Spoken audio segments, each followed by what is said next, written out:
स्वागत है आपका इस कहानी के दूसरे भाग में दोस्तों। अगर आपने पहला भाग नहीं देखा है तो डिस्क्रिप्शन में लिंक है, जाके देख लें। फिलहाल बढ़ते हैं आगे इस कहानी में।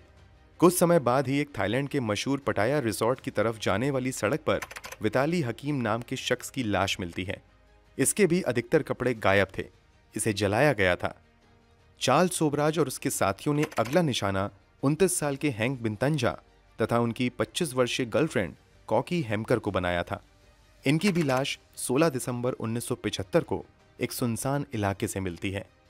आगे की इन्वेस्टिगेशन में खुलासा होता है कि चार्ल्स सोबराज और उनके साथियों ने पहले इन लोगों से दोस्ती की और फिर उनको अपने भरोसे में लेकर लूट लिया। इनमें से जिसने भी विरोध किया उसकी लाश को उनकी ही गाड़ी से फ्यूल निकालकर जला दिया गया या फिर कुछ लोगों को ड्रग्स देकर मार दिया। क्योंकि कुछ महीने के अंदर ही कई महिलाओं की लाश मिली थी, जिसमें से ज्यादातर की हत्याएं एक ही अंदाज में की गई थीं और सभी को मरने के बाद बिकनी में ही छोड़ दिया गया था। इसलिए मीडिया में चार्ल्स सोबराज को द बिकनी किलर का नाम दे दिया जाता है। रिकॉर्ड के मुताबिक चार्ल्स सोबराज ने थाईलैंड में आखिरी मर्डर 16 सितंबर 1975 को हैंक बिनतजा तथा उनकी 25 वर्षीय गर्लफ्रेंड कॉकी हेमकर का किया था। 18 दिसंबर 1975 को इन दोनों की पहचान भी हो जाती है और चार्ल्स सोबराज की तलाश भी शुरू हो जाती है। मगर पुलिस को चकमा देकर चार्ल्स सोबराज हैंक बिनतंजा तथा कॉकी हेमकर के पासपोर्ट में बदलाव करते हुए एक फर्जी पासपोर्ट तैयार करता है और उसके सहारे भागकर नेपाल आ जाता है। नेपाल आते ही 21 दिसंबर 1975 को इनकी मुलाकात कनाडाई मूल की 26 वर्षीय लॉरेंट कैरियर तथा 29 साल के अमेरिकन नागरिक कॉनी जो ब्रॉन्जिक से होती है। इनसे भी दोस्ती करने के बाद 22 दिसंबर को चार्ल्स सोबराज और अजय चौधरी इन दोनों की जान ले लेता है और इन्हीं का पासपोर्ट इस्तेमाल करते हुए वापस थाईलैंड भाग जाता है। थाईलैंड वापस आने पर चार्ल्स सोबराज को पता चलता है कि अब तक थाईलैंड में जो लड़कियां उसके लिए काम कर रही थीं वो बिना उसे इन्फॉर्म किए लापता हो गई हैं। चूंकि चार्ल्स सोबराज को मालूम हो चुका था कि अब तक उनके लिए काम कर रही लड़कियां पुलिस को सब कुछ बता चुकी हैं, इसलिए चार्ल्स सोबराज एक बार फिर से फर्जी पासपोर्ट तैयार करता है और उन पासपोर्ट के सहारे भागकर कोलकाता आ जाता है। यहां वो कुछ दिन रहता है और इसी दौरान वो एक इजरायली नागरिक एवोनी जैकब की हत्या करने के बाद उसका पासपोर्ट चुरा लेता है और फिर इस पासपोर्ट का इस्तेमाल करते हुए चार्ल्स सोबराज सिंगापुर चला जाता है। सिंगापुर में कुछ समय गुजारने के बाद वो मलेशिया जाता है। मलेशिया से फाइनली 1976 में एक बार फिर से चार्ल्स थाईलैंड जाता है। यहां इस बार वो पुलिस की पकड़ में आ जाता है और पुलिस उससे पूछताछ भी करती है, मगर पुलिस को चार्ल्स सोबराज के खिलाफ सबूत नहीं मिलता है और उसे छोड़ दिया जाता है। हालांकि थाईलैंड पुलिस पर यह आरोप लगाया गया था कि उसने जानबूझकर चार्ल्स सोबराज को छोड़ दिया था ताकि थाईलैंड का नाम खराब ना हो।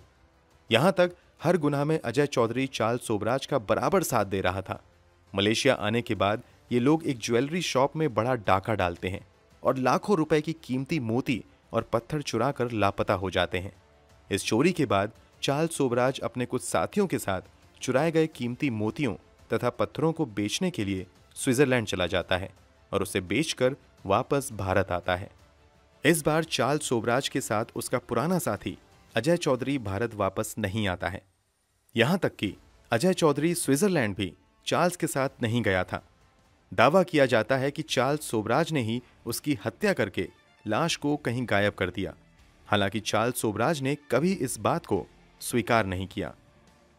चूंकि चार्ल्स सोबराज के लिए अब तक काम करने वाले ज्यादातर साथी या तो भाग गए थे या फिर उनकी जान खुद चार्ल्स सोबराज ने ले ली थी, इसलिए चार्ल्स भारत आने के बाद एक बार फिर से वो 3 लोगों की अपनी नई टीम बनाता है। भारत आने के बाद चार्ल्स पहली बड़ी घटना दिल्ली के मशहूर विक्रम होटल में 5 जुलाई 1976 को अंजाम देता है। दरअसल इस समय फ्रांस से 60 स्टूडेंट्स भारत की यात्रा पर आए हुए थे और इसी विक्रम होटल में ठहरे हुए थे। इस बात की भनक चार्ल्स को भी लग जाती है और वो उस होटल में जाकर रुकता है और किसी बहाने यहाँ ठहरे छात्रों से दोस्ती कर लेता है। इसी दोस्ती के दौरान वो उन छात्रों के पीने वाले पानी में एक बार फिर से नशीली दवाइयां मिला देता है। चार्ल्स सोबराज ने सोचा था कि पानी पीने के 1 घंटे बाद जब सभी सोने जाएंगे तब बेहोश होंगे, मगर यह दवा उसकी उम्मीद से कहीं ज्यादा तेजी से काम करने लगी और सभी पानी पीने के तुरंत बाद बेहोश होकर गिरने लगे। इस कारण बाकी के छात्र सचेत हो गए और उन्हें लगने लगा कि जरूर कुछ गड़बड़ है, और उन्होंने चार्ल्स सोबराज और उसके दोनों साथियों को पकड़ लिया और पुलिस को खबर कर दी। इधर जितने भी लोगों को वो नशीला पानी पीने के लिए दिया गया था, उसमें से जियान लुक सोलोमन नाम के एक टूरिस्ट की मौत हो जाती है। इस खबर के मिलते ही तत्काल ही पुलिस ने चार्ल्स सोबराज और उसके 2 और साथियों को गिरफ्तार करते हुए जेल भेज दिया। गिरफ्तारी के बाद चार्ल्स सोबराज पर जियान लुक सोलोमन तथा इजरायली नागरिक एवोनी जैकब की हत्या तथा दर्जनों लूट, चोरी और धोखाधड़ी का केस दर्ज किया जाता है। सुनवाई के बाद उसे एवोनी जैकब तथा जियान लुक सोलोमन की हत्या के जुर्म में दोषी पाते हुए 12 साल की कैद की सजा सुनाई जाती है और उसे 2 अन्य साथियों के साथ तिहाड़ जेल में बंद कर दिया जाता है। चूंकि चार्ल्स सोबराज पहले से ही जेल से भाग चुका था, इसलिए इस बार जेल की सुरक्षा काफी बढ़ा दी जाती है। इस बार सोबराज भागने की भी कोशिश नहीं करता है, बल्कि जेल के अंदर वो सभी से दोस्ती करना शुरू कर देता है और देखते ही देखते जेल के अंदर वो बॉस बन जाता है। खबरों के मुताबिक तिहाड़ जेल के तत्कालीन जेलर से इसकी इतनी अच्छी दोस्ती हो गई थी कि जेलर ने सोबराज को उसे अपने कमरे के ठीक बगल में एक कमरा दे दिया था, जिसमें चार्ल्स सोबराज ठाट बाट से रहता था। दावा तो यहां तक किया जाता है कि इस पूरे केस में चार्ल्स सोबराज की एक महिला वकील भी खुद को चार्ल्स सोबराज के प्यार में गिरने से नहीं बचा पाई थी और इन दोनों में भी संबंध बनने लगे थे। जेल में चार्ल्स सोबराज को हर तरह की सुख सुविधाएं थीं। इसे जेल में चार्ल्स साहब कहा जाने लगा था। जेल के अधिकतर कैदी उसके गुलाम बन गए थे। इसी ठाट बाट और ऐसे मौज के बीच चार्ल्स सोबराज जेल से भागने का भी प्लान तैयार करता रहता है, मगर उसकी भनक किसी भी अधिकारी को नहीं लगती है। प्लान के तहत वो पहले तो जेल के अंदर एक विदेशी कैदी की मदद करते हुए उसे जेल से बाहर निकलवा देता है। वहीं जेल के अंदर 3 और कैदियों से गहरी दोस्ती कर लेता है और फिर प्लानिंग के बाद 17 मार्च 1986 को जेल में अपने कथित बर्थडे के मौके पर पार्टी का आयोजन करता है। प्लान के मुताबिक इस पार्टी के मौके पर कस्टर्ड बनाया जाता है, जिसमें चुपके से चार्ल्स सोबराज के साथी नशीली दवाइयां मिला देते हैं।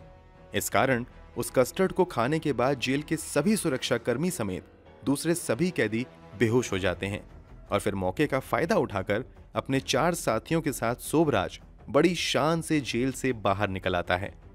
आपको जानकर हैरानी होगी कि चार्ल्स सोबराज ने जेल से निकलकर भागने की बजाय गेट पर रुककर बेहोश गार्ड के साथ तस्वीर भी खिंचवाई थी और फिर वहां पर पहले से खड़ी गाड़ी में बैठकर निकल गया था।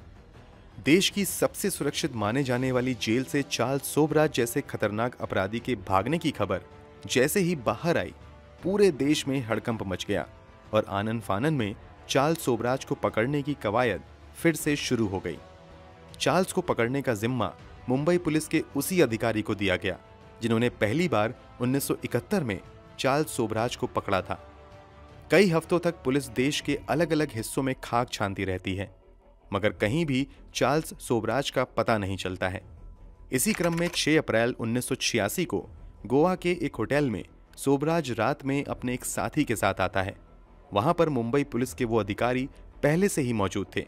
वो चार्ल्स को देखते ही पहचान लेते हैं और फिर पूरी प्लानिंग के साथ चार्ल्स सोबराज को धर दबोचते हैं। गिरफ्तारी के बाद चार्ल्स सोबराज को जब वापस गोवा से मुंबई और फिर मुंबई से दिल्ली लाया जाता है, तो दिल्ली पुलिस तथा तिहाड़ जेल के अधिकारी चार्ल्स सोबराज को एयरपोर्ट पर बीएसएफ की एक चार्टर प्लेन लेकर कस्टडी में लेने जाते हैं। अब आप समझ सकते हैं कि चार्ल्स सोबराज का खौफ कितना ज्यादा था। दोबारा पकड़े जाने के बाद चार्ल्स सोबराज पर एक बार फिर से नया मुकदमा दर्ज किया जाता है और उसकी सजा और बढ़ा दी जाती है। साथ ही उसकी सुरक्षा में भी काफी बढ़ोतरी कर दी जाती है। वैसे ये भी कहा जाता है कि दरअसल चार्ल्स सोबराज ने प्लानिंग के तहत जेल से भागने का प्लान किया था। दरअसल भले ही पहले थाईलैंड पुलिस ने चार्ल्स सोबराज को कथित तौर पर छोड़ दिया था, मगर बाद में एक फ्रेंच अधिकारी ने अपने लेवल से जांच करते हुए पुख्ता सबूत जमा कर लिए, जिसके आधार पर थाईलैंड में ट्रायल शुरू हो गया था और थाईलैंड सरकार ने आधिकारिक तौर पर भारत से सोबराज के प्रत्यर्पण की भी अपील की थी। भारत सरकार भी चार्ल्स सोबराज की सजा के खत्म होते ही उसे थाईलैंड भेजने की तैयारी में लग गई थी। सोबराज को अच्छे से मालूम था कि अगर वो थाईलैंड जाता है तो 5 लोगों की हत्या के जुर्म में उसे फांसी की सजा मिलनी तय है। इसी फांसी की सजा और थाईलैंड की प्रत्यर्पण से बचने के लिए चार्ल्स सोबराज जेल से भाग जाता है और फिर वो जानबूझकर पुलिस की पकड़ में आ जाता है ताकि उसे दोबारा बढ़ाकर सजा मिले, ताकि वो लंबे समय तक जेल में रह सके और थाईलैंड प्रत्यर्पण से बच सके। आगे कुछ ऐसा ही हुआ। उधर लंबे समय तक थाईलैंड में पेशी न होने की वजह से थाईलैंड में चल रहे केस को बंद कर दिया गया। 1997 तक चार्ल्स सोबराज भारत की जेल में ही रहता है और फिर 1997 में 21 साल की सजा पूरी होने के बाद उसे वापस फ्रांस भेज दिया जाता है। अगले कुछ समय तक चार्ल्स सोबराज फ्रांस में ही रहता है क्योंकि फ्रांस में उसने कोई बड़ा क्राइम नहीं किया था, इसलिए उसे वहां कोई सजा नहीं मिलती है। फ्रांस में रहते हुए वो लाखों डॉलर्स की कमाई करता है। दरअसल वो जिसे भी इंटरव्यू देता था उससे वो लाखों रुपए लेता था। कहा तो यहां तक जाता है कि एक अमेरिकन एक्टर डायरेक्टर ने चार्ल्स सोबराज के ऊपर किताब लिखने तथा उसके ऊपर फिल्म बनाने की राइट्स खरीदने के लिए सोबराज को 97 करोड़ रुपए की भारी भरकम रकम दी थी। चार्ल्स सोबराज की जिंदगी फ्रांस में ठीक ठाक चल ही रही थी कि वो 2003 में नेपाल आता है। 1975 के आसपास नेपाल में जो उसने 2 विदेशी नागरिक की हत्या की थी, वो केस अब तक नेपाल में बंद नहीं हुआ था और उसे अभी यहां गिरफ्तार किया जा सकता था। इसके बावजूद चार्ल्स सोबराज यहां आता है और काठमांडू में अपना मिनरल वाटर का बिजनेस शुरू करता है। वो यहां अपनी पहचान बदल कर रहता था, इसलिए उसे कोई नहीं पहचान पाता है। मगर नेपाल के बड़े media house the Himalayan time का पत्रकार एक दिन चार्ल्स सोबराज को काठमांडू के कसीनो में देखते ही पहचान लेता है और फिर कुछ दिनों तक चार्ल्स के बारे में सभी जानकारी जुटाकर एक रिपोर्ट प्रकाशित करता है। उस रिपोर्ट को पढ़ने के बाद नेपाल पुलिस के अधिकारी भी हरकत में आते हैं और मौका मिलते ही उसी कसीनो से चार्ल्स सोबराज को गिरफ्तार कर लेते हैं। चार्ल्स सोबराज पर 26 वर्षीय कैनेडियन नागरिक लॉरेंट कैरियर तथा 29 साल के अमेरिकन नागरिक कॉनी जो ब्रॉन्जिक की हत्या का मामला दर्ज किया जाता है।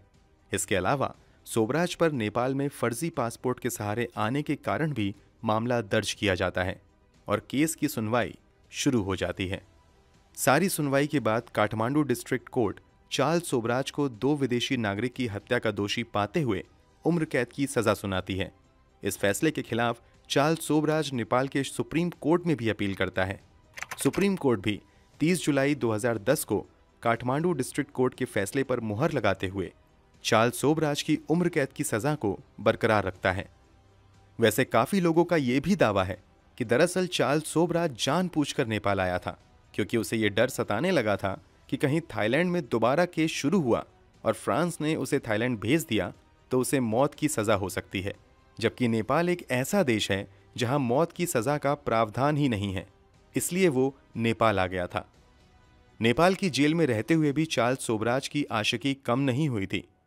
जहां पहले उसने दर्जनों लड़कियों को अपनी जाल में फंसाकर प्यार का नाटक किया और बाद में उसकी हत्या कर दी, वहीं तिहाड़ जेल में रहते हुए भी कथित तौर पर उसने केस की पैरवी कर रही वकील के साथ रिश्ते बनाए थे। इसी तरह नेपाल की जेल में बंद रहते हुए उसने अपने ही वकील की बेटी के साथ दोस्ती करनी शुरू कर दी।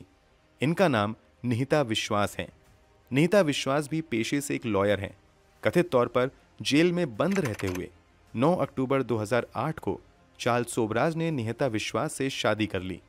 शादी के वक्त सोबराज की उम्र 66 साल थी, जबकि निहिता विश्वास की उम्र महज 22 साल थी।